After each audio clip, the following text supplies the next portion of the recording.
In nature, it tends to be the female that provides most of the parental care, but one little toad is bucking the trend. I'm here in North Nottinghamshire to see if I can find the midwife toad.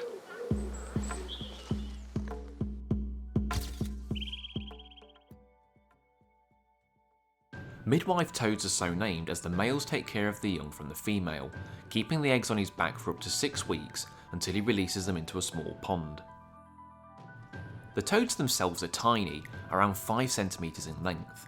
This is much smaller than the native common toad. Being so small, they're quite susceptible to predation, so often during the day they're going to be hidden under rocks like these, or under logs, anything that they can kind of get away from.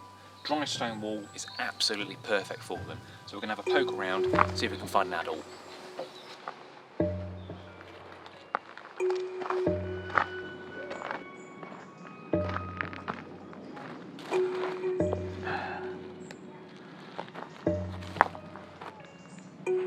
Oh, here we go.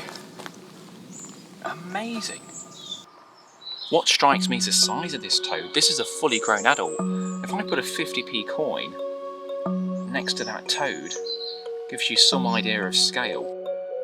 It is minuscule compared to our common toads, which are much bigger. Now, one of the more unusual things about midwife toads is that they'll breed more than once in a year, whereas British amphibians only really tend to spawn in the spring. So you'd think they'd overrun and take over the area, but in the 90 plus years they've been here, they've barely moved beyond the village. This is often the case with midwife toads in Britain. It's thought they originated in France and Spain, then came over in ferns, brought over to a garden centre in Bedford, which is now the stronghold for these toads. Other populations are found in Wales, Norfolk and Devon. Now the adults are interesting, but the tadpoles are something else. I can just see some moving around the edges, there's a couple on the stones, and once you get your eye in, they're quite easy to spot. There's quite a few in there. Some of them are up to 7 centimetres long. That's an enormous tadpole, it's actually bigger than the adult. Apart from the size of these tadpoles, they have blotches along the tail, while common toad tadpoles are normally jet black. Often midwife toad tadpoles will overwinter and leave the water as adults the following spring. Once they emerge, they don't tend to go near water, preferring stony and rocky areas to hide away and catch prey.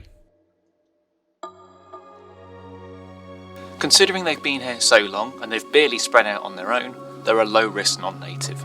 Consider them like the little owl or the mandarin duck, an exotic extra to the British countryside. Thanks for watching. Which species do you think I should go after next?